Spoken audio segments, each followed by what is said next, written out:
It is a very natural human instinct to just inherently trust what you can touch. Oh, absolutely.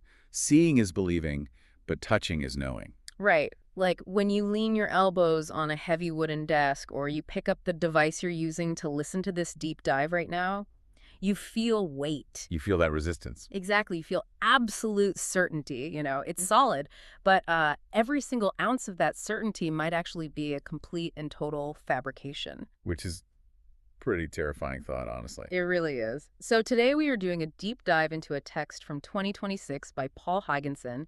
It's titled Infinite Microcosm and Macrocosm. Yeah, and it's this really fascinating, unique hybrid of a philosophical essay and like a poem. And his main argument is that the physical world, basically everything you consider real and tangible, is essentially an illusion. And it's an illusion built by these infinitely dividing, highly intelligent particles. And if that wasn't wild enough, Huygensen also claims that your own consciousness is the missing ingredient here. Like it's the thing that actually constructs the solidity of reality. Yeah. Which is just, I mean, it completely breaks your brain. He is basically proposing a complete dismantling of our physical intuition. What's amazing is how Huygensen seamlessly blends the physics of the incredibly small, the microcosm, with the incredibly large, the macrocosm. Right. Instead of treating them like totally separate things. Exactly. Instead of astrophysics and quantum mechanics being these two separate disciplines, he weaves them together into what he calls a unified tapestry of existence's light. A tapestry of existence's light. That's a great phrase. It really is. He establishes a view of a universe that is completely alive, utterly connected, and shockingly entirely dependent on how we perceive it. Okay, let's unpack this a bit, because to even begin to understand this universe Hugginson is describing, we have to look at the absolute smallest building blocks of matter. Right, down to the absolute microscopic level. Yeah, and, we've been taught for over a century that if you take any piece of matter and you just keep cutting it in half, eventually you hit a wall. You hit the atom, the unsplittable thing. Exactly. But then we broke the atom and we found protons and neutrons, we smashed those, and we found quarks. We just have this deep, almost desperate obsession with finding the bottom floor of the universe. Totally. But according to this text, those fundamental building blocks, they do not actually exist. What's fascinating here is how Huygensen addresses that obsession head-on. He points out our tendency to describe the atom as this small, final particle. Like a definitive endpoint. Right. But he immediately counters that by arguing that the breakdown of matter is mathematically and physically endless. Endless, meaning it literally never stops. Never. We keep building these bigger, more powerful colliders to smash matter apart, basically hoping to finally sweep the dust and find the fundamental floor of reality. And he specifically references the scientific context of his time, right? Like around 2026. He does, yeah. He mentions newly coined terms like quarks and beta quarks, as physicists inevitably find the next sublayer of fragments. So to Hugginson, inventing new names for smaller fragments is just, well, it's a fool's errand. Exactly, because it will never end. The division just goes on forever. In the poem, he actually describes it as a relentless quest and endless division. Which paints such a vivid picture. It really does. He makes the point that true nothingness is simply well beyond the limits of our perception.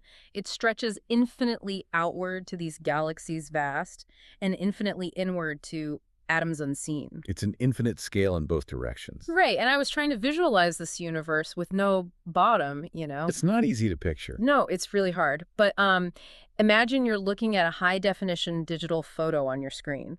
When you zoom in, you fully expect to hit the base pixels eventually, right? Yeah, those little colored squares that make up the whole image. Exactly. But in Hogginson's universe, you zoom into one of those pixels, and inside it is another entire, infinitely detailed universe. Oh, wow. Yeah. And then you zoom into a pixel in that universe, and there is another one, forever. So if this division truly never ends, does the phrase fundamental matter even mean anything anymore? That's the core issue. The author is highlighting a psychological blind spot we all have. We crave a We foundation. want a solid floor. Exactly. We want the comfort of knowing that the house of the universe is built on solid, immutable bricks. But Hogginson insists there are no bricks. No bricks at all. There is no ultimate floor.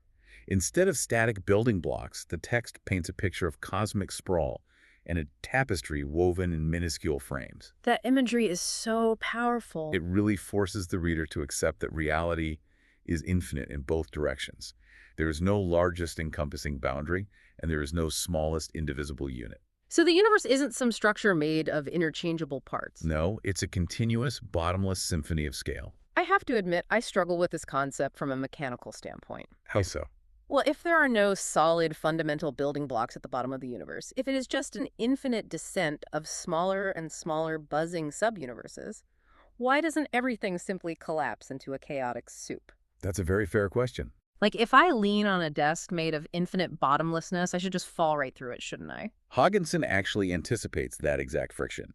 To ground this massive, disorienting concept, he points to perhaps the most universally recognized symbol of unchanging solidity. Oh, right. A simple rock. Exactly, a rock. Here's where it gets really interesting.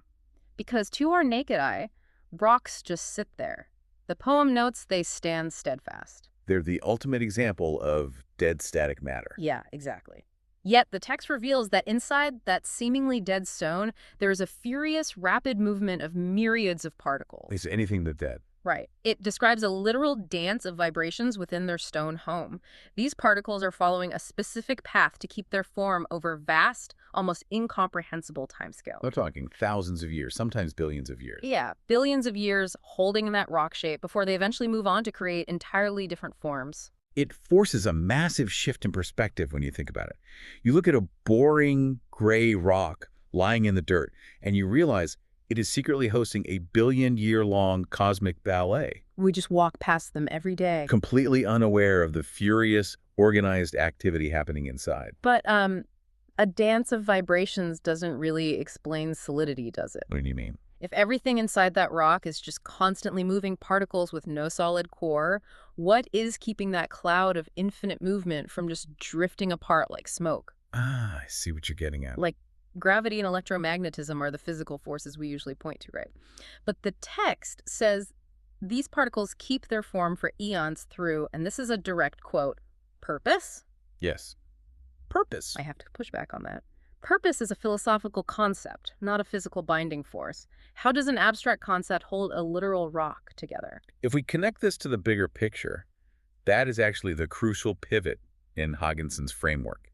You have to translate his poetic language into its structural meaning. Okay, so he doesn't mean it literally. Well, he isn't suggesting these particles have, like, human-like conscious desires or emotions. Right, they aren't thinking, I really want to be a rock today. Exactly. When the poem refers to these particles as creation's architects moving with purpose and grace and engaging in an intelligent choreography in time and space, he's redefining what purpose means at a subatomic level. So what does purpose mean in this model? In this model, purpose is an inherent informational property of the energy itself.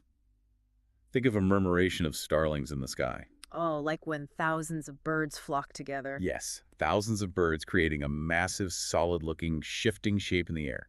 There was no physical string tying those birds together, right? No, of course not. They're all flying independently. But what holds the shape is the localized set of rules, the information that each bird is following. Oh, wow. Okay, so the particles in the rock are essentially following an embedded cosmic algorithm. Precisely.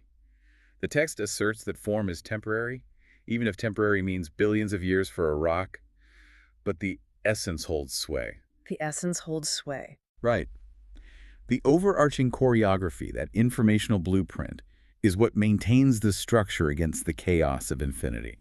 So they aren't bound by some physical glue. No, the particles hold the shape of a rock because they are expressing their current assignment in this grand cosmic ballet. They're holding a localized pose for eons, bound together by the mathematical integrity of their shared choreography. That structural view of purpose is wild. And it leads us to the text's most radical leap, I think. The intelligence factor. Yes.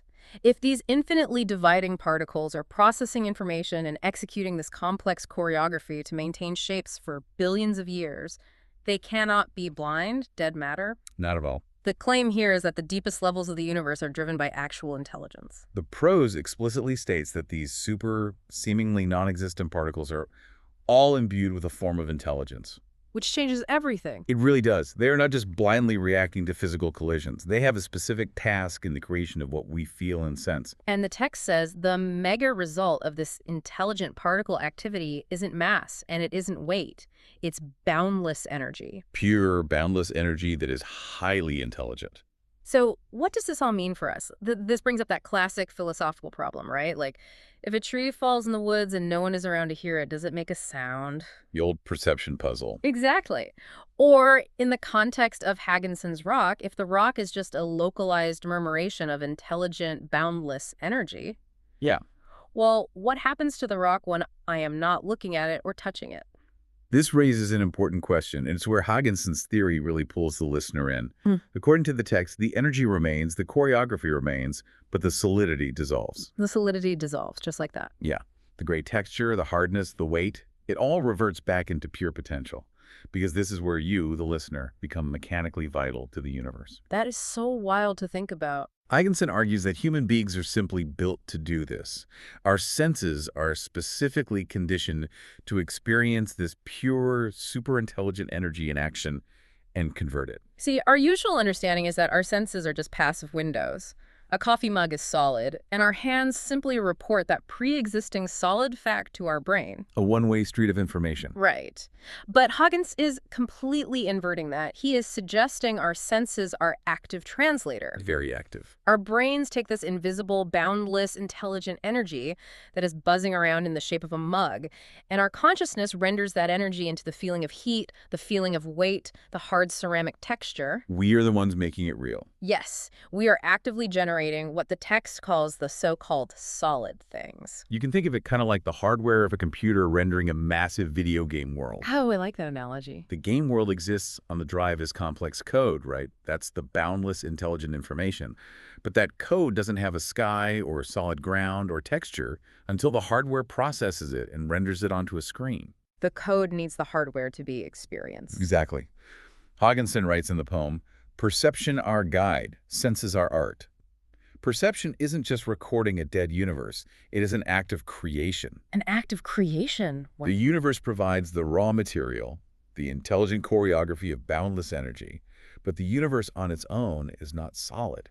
It requires you. So our consciousness is basically the graphics card. Pretty much. Your own consciousness is the hardware required to unfurl the veil, to interact with that buzzing energy, and render it into a tangible, solid experience. That deeply roots the poetry in actual mechanics. I mean, without your consciousness, there is no solid rock, there is no heavy mug. There is just the infinite, intelligent dance of energy holding a pattern. The illusion of solidity is completely dependent on your mind actively unfurling that veil. And the poem concludes that consciousness creates a masterful hand. It places a tremendous amount of agency and almost like a cosmic responsibility on the observer. It really does. You aren't just sitting in the audience. Right. You are not a tiny, irrelevant speck in a cold, dead universe made of lifeless building blocks. You are the critical, final piece of the equation that makes the universe tangible. That is profound. It is. The macrocosm of vast galaxies and the infinite microcosm of unseen atoms unite only through the tapestry of existence's light.